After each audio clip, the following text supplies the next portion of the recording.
50% था, वो घटता घटता घटता 3.3% पर आ गया। यही बताता है कि बंगाल की स्थिति कितनी खराब है। हमने हमारे घोषणा पत्र के अंदर ढेर सारे संकल्प हम लेकर आए हैं, जो बंगाल को सर्वस्पर्शी, सर्वसमावेशी, हर एक कोने को स्पर्शने वाला, हर व्यक्ति का समावेश करने वाला विकास देगा और बंगाल को सोनार बांग्ला बनाएगा। जहां तक आर्थिक विकास की बात है, हमने सोनार बांग्ला आर्थिक पुनरुत्थान टास्क फोर्स का गठन करने की बात करी है, जिसमें देश के जाने माने अर्थशास्त्री होंगे जो आगे बंगाल को कैसे ले जाना इसकी रणनीति तैयार करेंगे। इन्वेस्ट बांग्ला की स्थापना कर निवेश तेजी से आए, इसके लिए एक सरल पद्धति का हम इजाद करेंगे। ईज ऑफ डूइंग की जो तालिका है, उसमें देश में बंगाल तीसरे नंबर पर लाने का हमने संकल्प किया है। 100% गारंटी कवर के साथ एमएसएमई को 10 लाख की लोन कोई भी कोलेटरल गारंटी के बगैर देने के लिए हम योजना लेकर आए हैं। गुरुदेव रूरल एडवांसमेंट मिशन के तहत लगभग 2 लाख करोड़ ग्रामीण इंफ्रास्ट्रक्चर में इन्वेस्ट करने का भारतीय जनता पार्टी की सरकार ने तय किया है। उज्जवल बांग्ला मिशन के तहत शहरी क्षेत्रों के इंफ्रास्ट्रक्चर के लिए 5 साल में 30,000 करोड़ रुपया इन्वेस्ट कर हम इसको आगे बढ़ाएंगे। पूरे प्रदेश के अंदर सड़कों का जाल बिछाने के लिए 1 लाख करोड़ की इन्वेस्टमेंट की लक्ष्य हमने तय किया है और हर परिवार में कम से कम एक रोजगार देने का संकल्प हमने यहाँ पर आप लोगों के सामने रखा। उसी के लिए भी 10,000 रुपया प्रति साल हर किसान को दिया जाएगा। जो 18,000 रुपया अब तक बाकी है, वो केंद्र सरकार की सहायता से सरकार बनने के 1 सप्ताह के अंदर ही हर किसान के बैंक अकाउंट में सीधा ट्रांसफर कर दिया जाएगा। 75 लाख किसानों को 18,000 रुपया 1 सप्ताह के अंदर जो उसका अधिकार है हम देने का काम करेंगे। छोटे और सीमांत किसानों के और भूमिहीन मजदूरों के बच्चों को केजी से पीजी तक की पूरी शिक्षा का भार बंगाल सरकार वहन करेगी। महिलाओं के लिए भी हम ढेर सारी चीजें लेकर आए हैं। महिलाओं के लिए सरकारी नौकरियों में 33% आरक्षण देकर जो अब तक की कमी है इसको पूरी कर बराबरी पर लाने का हम काम करेंगे। सभी महिलाओं के लिए, बच्चियों के लिए केजी से पीजी तक की शिक्षा हम मुफ्त करेंगे। पब्लिक ट्रांसपोर्ट में महिलाओं का आवागमन हमने फ्री ऑफ कॉस्ट करने का वादा बंगाल की महिलाओं को किया है। उत्तर बंगाल को जितना निग्लेक्ट आज तक किया गया है, मैं मानता हूं किसी भी सरकार ने नहीं किया। कुछ मायनों में तो दीदी ने कम्युनिस्टों को भी अच्छा किया। उत्तर बंगाल के विकास के लिए दीदी के सरकार ने सबसे ज्यादा अन्याय किया है। ना कोच राजवंशियों की चिंता हुई, ना गोरखाओं की चिंता हुई। चाय और तंबाकू वहाँ के प्रमुख उत्पाद है, इसके लिए भी कोई उचित रणनीति लेकर नहीं आए। और ढेर सारी चीजें ऐसी है जो उत्तर बंगाल को आज परेशान करेंगी। हमने उत्तर बंगाल के विकास के लिए एक उत्तर बंगाल विकास बोर्ड की स्थापना करने का निर्णय किया है। नारायणी बटालियन, जिन्होंने राजवंशियों की एक सेना का नाम था, जिन्होंने मुगलों से उत्तर बंगाल को बचाया था, इसके नाम पर एक सीएपीएफ में बटालियन की स्थापना करेंगे। ठाकुर पंचानन बर्मन के नाम पर एक संग्रहालय और एक भव्य स्मारक बनाएंगे 250 करोड़ रुपए के खर्च से। मदन मोहन मंदिर, कमलेश्वरी मंदिर, जलपेश मंदिर, इसको एक पर्यटन का केंद्र बनाकर एक सर्किट बनाने का काम करेंगे। बहादुर वीर चिला रॉय के सम्मान में कूच बिहार में एक पैरामिलिट्री ट्रेनिंग सेंटर की स्थापना करेंगे। उत्तर बंगाल में एक केंद्रीय विश्वविद्यालय सेंट्रल यूनिवर्सिटी बनाई जाएगी। उत्तर बंगाल में एक एम्स बनाया जाएगा और कलकत्ता और सिलीगुड़ी के बीच में नेताजी सुभाष चंद्र बोस 700 किलोमीटर का रोड का निर्माण कर उत्तर बंगाल को कलकत्ता के साथ जोड़ने का हम काम करेंगे। बागडोगरा हवाई अड्डे को अंतर्राष्ट्रीय हवाई अड्डे के रूप में परिवर्तित करेंगे। सिलीगुड़ी में मेट्रो की सेवा शुरू करेंगे। सिलीगुड़ी में एक आईटी पार्क की स्थापना होगी।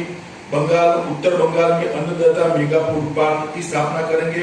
एक चाय पार्क भी निर्माण करेंगे। इसके अंदर विशेष रूप से 100 करोड़ रुपए की लागत से चाय के औषधीय गुणों का रिसर्च करने का काम होगा। हर्बल दवाइयों के निर्माण के लिए भी एक हर्बल फार्मा पार्क की स्थापना करेंगे और गोरखा उपजातियों को अनुसूचित जनजाति की रूप में मान्यता देने के लिए भी हम काम करेंगे। एक भव्य गोरखा स्वतंत्र सेनानी संग्रहालय दार्जिलिंग में बनाएंगे।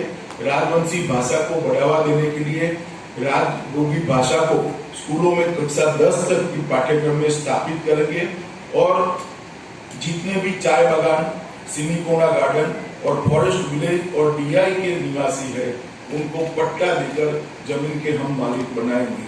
हमने कलकत्ता की स्थिति को सुधारने का भी संकल्प किया है। आज तक कलकत्ता पर 10 साल के अंदर जस का तस जैसे कम्युनिस्ट छोड़ कर गए थे वैसा ही रखा है। एक जमाने में सिंगापुर के डेवलपमेंट का मॉडल कलकत्ता का हुआ करता था। आज वो कलकत्ता की स्थिति बहुत गिरी हुई है। हमने सोनार बांग्ला का हमारा जो अभियान है उसकी शुरुआत कलकत्ता से होगी। सिटी ऑफ जॉय को हम सिटी ऑफ जॉय तो रहेगा ही रहेगा, बाद में सिटी ऑफ फ्यूचर में भी उसको कन्वर्ट करने का हम काम करेंगे। कोलकाता के लिए 22,000 करोड़ का कलकत्ता डेवलपमेंट फंड निर्माण करेंगे जो कलकत्ता के कंप्लीट इंफ्रास्ट्रक्चर को फिर से एक बार स्ट्रेंथ देने का काम करेगा। घरेलू उपयोग के लिए 200 यूनिट तक की बिजली हम फ्री करेंगे। अगले 5 वर्षों में कलकत्ता को भारत के वित्तीय केंद्र के रूप में एक आर्थिक राजधानी बनाने के लिए हम एक कमेटी बनाकर इसको आगे बढ़ाएंगे। कलकत्ता स्टॉक एक्सचेंज को आर्थिक गतिविधियों के लिए हम फिर से पुनर्जीवित करने का प्रयास करेंगे। नए आईटी पार्क की स्थापना करेंगे और मौजूदा आईटी पार्क के अंदर 300 करोड़ रुपया और इन्वेस्ट कर इसको ज्यादा लॉजिकल बनाने का काम करेंगे। एक नए जैव प्रौद्योगिकी पार्क की स्थापना करेंगे जो 100 करोड़ के खर्च पर होगा। सभी इमारतों इसका फायर ब्रिगेड का दृष्टि से ऑडिट कर हम इसको सेफ बनाने का काम करेंगे। एक नए अग्निशमन केंद्र की स्थापना और नए अग्निशमन कॉलेज की स्थापना कलकत्ता में करेंगे। हर कोने में सीसीटीवी का जाल बुनकर कलकत्ता को गुंडों से मुक्त कराने का काम करेंगे और एक ही कार्ड से मेट्रो, लोकल ट्रेन और बसों के लिए एकीकृत परिवहन कार्ड लॉन्च करेंगे जो काफी बड़ी मात्रा में कलकत्ता के निवासियों की परेशानी को कम करेगा। 10 बहुमंजिला पार्किंग स्थान का हम निर्माण करेंगे। 1500 करोड़ के खर्च से स्वच्छ कलकत्ता का एक फंड बनाएंगे। 1000 करोड़ की लागत से रानी राष्ट्रमती नदी विकास परियोजना लाएंगे। हुगली रिवर फ्रंट की आधुनिक बनाकर एक सुंदर व्यवस्था वहां पर करेंगे।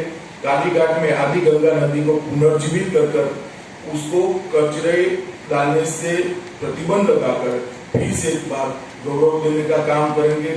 10 मॉक टावर की स्थापना करेंगे और कलकत्ता को प्रतिष्ठित यूनेस्को हेरिटेज सिटी में शामिल करने के लिए हम पूरा प्रयास करेंगे। बंगाल की संस्कृति के लिए भी बातें तो बहुत करी है, मगर दीदी के शासन में जितना हाथ बंगाल की संस्कृति का हुआ है शायद ही कभी हुआ होगा। मैं इनकी बातों में जाना नहीं चाहता। हम एक विजन लेकर, एक दृष्टि लेकर आए हैं। नोबेल प्राइज की तर्ज पर टैगोर प्राइज और ऑस्कार की तर्ज पर सत्यजीत रे अवार्ड कलकत्ता में बंगाल सरकार शुरू कर उसको अंतर्राष्ट्रीय प्रतिष्ठा दिलाने का काम करेगी। 11,000 करोड़ के सोनार बांग्ला फंड से कलकत्ता को देश की सांस्कृतिक राजधानी बनाने का हम काम करेंगे। गुरुदेव सेंटर फॉर कल्चर एक्सीलेंस की स्थापना कर बंगाली संस्कृति को बढ़ावा देने के लिए पूरे देश और विदेश में एक एक्सचेंज का कार्यक्रम शुरू करेंगे। गंगा सागर मेले को अंतर्राष्ट्रीय पहचान देने के लिए 2500 करोड़ का फंड हम रिजर्व कर इसको अंतर्राष्ट्रीय पहचान देंगे। पुरोहित कल्याण बोर्ड की स्थापना कर 3000 रुपया मासिक हर पुरोहित को देने का काम करेंगे। चैतन्य महाप्रभु आध्यात्मिक संस्थान बनकर बंगाल की विरासत को नए सिरे से पुनर्जीवित करने का हम प्रयास करेंगे।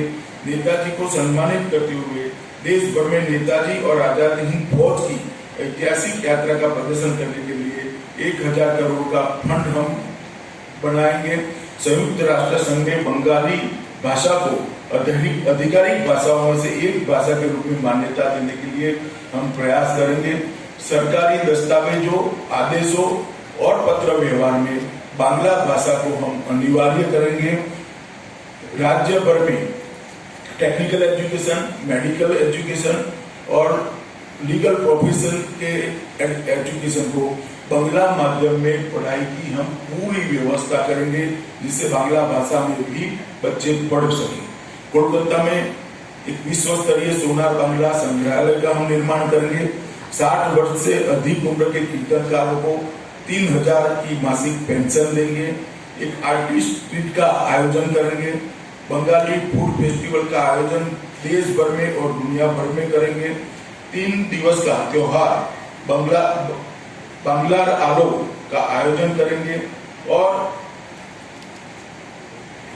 सुभाष चंद्र बोस, ईश्वर चंद्र विद्यासागर, बंकिम चंद्र चट्टोपाध्याय, रास बिहारी बोस और महर्षि अरविंदो जैसे बंगाली नायकों के नाम पर एजुकेशन चेयर देश भर की सभी यूनिवर्सिटियों में और कुछ अंतर्राष्ट्रीय यूनिवर्सिटियों में भी बनाने का काम करेंगे और 1000 करोड़ के कोष के साथ बंगाली कलाकार कल्याण बोर्ड की भी हम स्थापना करेंगे। मित्रों, अंत में मैं इतना ही कहना चाहता हूं कि भारतीय जनता पार्टी इस चुनाव के अंदर सिर्फ ममता दीदी का शासन ठीक नहीं है, वहां से नहीं रुकती। ममता दीदी का शासन ठीक नहीं है, ये तो हम उजागर इसलिए करना चाहते हैं क्योंकि हम चाहते हैं कि बंगाल की जनता तक सच्ची बात पहुंचे। परंतु इसके साथ साथ भारतीय जनता पार्टी की सरकार बनने के बाद कलकत्ता के विकास के लिए, उत्तर बंगाल के विकास के लिए, बंगाल की संस्कृति के लिए और बंगाल के समग्र विकास के लिए हम क्या करेंगे, इसका भी एक रोड मैप लेकर हम बंगाल की जनता के सामने आए। 3 चरण का चुनाव हो गया है। सुरक्षित बंगाल के लिए मैं सभी मतदाताओं को अपील करता हूं कि सुरक्षित बंगाल के लिए आप बाकी के 5 चरणों में भी भारतीय जनता पार्टी के पक्ष में भारी मतदान करिए। विकसित बंगाल के लिए भी भारतीय जनता पार्टी के पक्ष में भारी मतदान करिए और सोनार बांग्ला के निर्माण के लिए भी भारतीय जनता पार्टी के पक्ष में भारी मतदान करिए।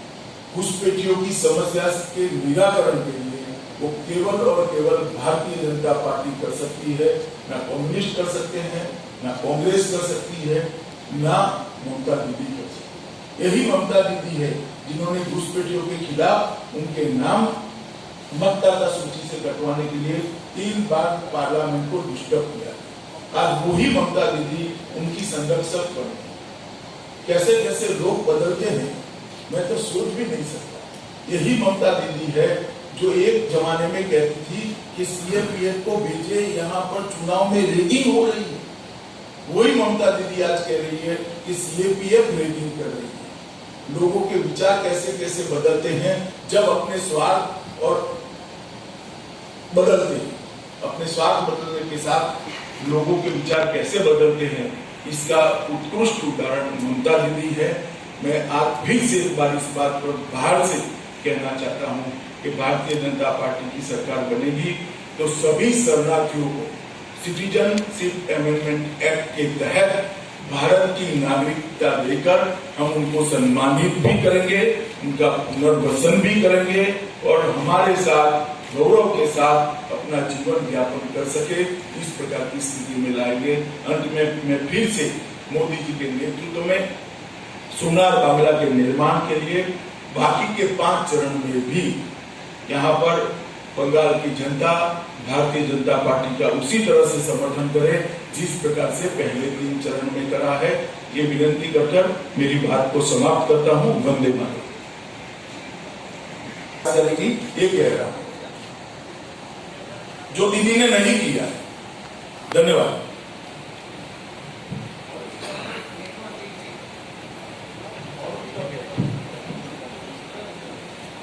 Sir, you have already, Arun Datta from Newsday Chinma, you have already told that political balance is gradually increasing.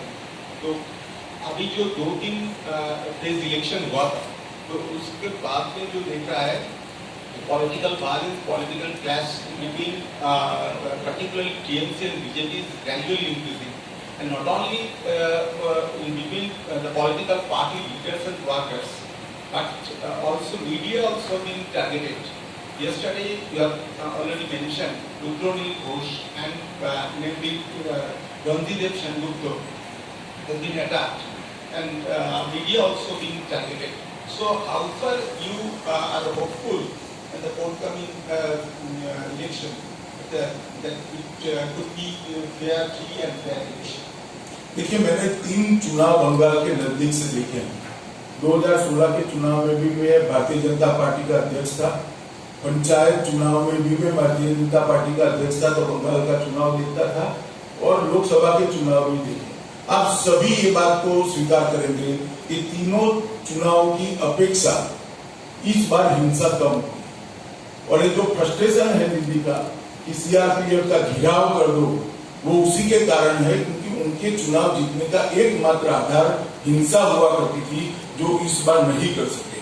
मगर फिर भी जो छोटे मोटे भी इंसिडेंट हुए हैं, मैं भारतीय जनता पार्टी की ओर से इसकी निंदा भी करता हूं, भर्त्सना भी करता हूं, और चुनाव आयोग को निवेदन भी करना चाहता हूं कि और सख्ती के साथ चुनाव को मैनेज करना चाहिए, जिससे बिल्कुल शांतिपूर्ण ढंग से चुनाव हो पाए। मगर ये बंगाल यही बंगाल है जिसमें देश भर में पर्चा डालने के लिए, कैंडिडेट का फॉर्म भरने के लिए व्हाट्सएप पर फॉर्म भरने की परमिशन दी गई है। एकमात्र राज्य बंगाल। यहाँ पंचायत चुनाव में हाईकोर्ट ने ऑर्डर किया था कि आप अपना फॉर्म व्हाट्सएप पर भर सकते। देश में कहीं ऐसी स्थिति नहीं आई, बंगाल में आई थी, और इससे इस बार तीनों चरण में बहुत कम हिंसा हुई है। मैं इसके प्रति संतोष भी व्यक्त करना चाहता हूँ। मगर भारतीय जनता पार्टी किसी भी के साथ पक्षपात करने के मत की नहीं है, किसी एक धर्म विशेष के साथ करने की मत की नहीं है। जो करना है वो सबके लिए करना चाहिए,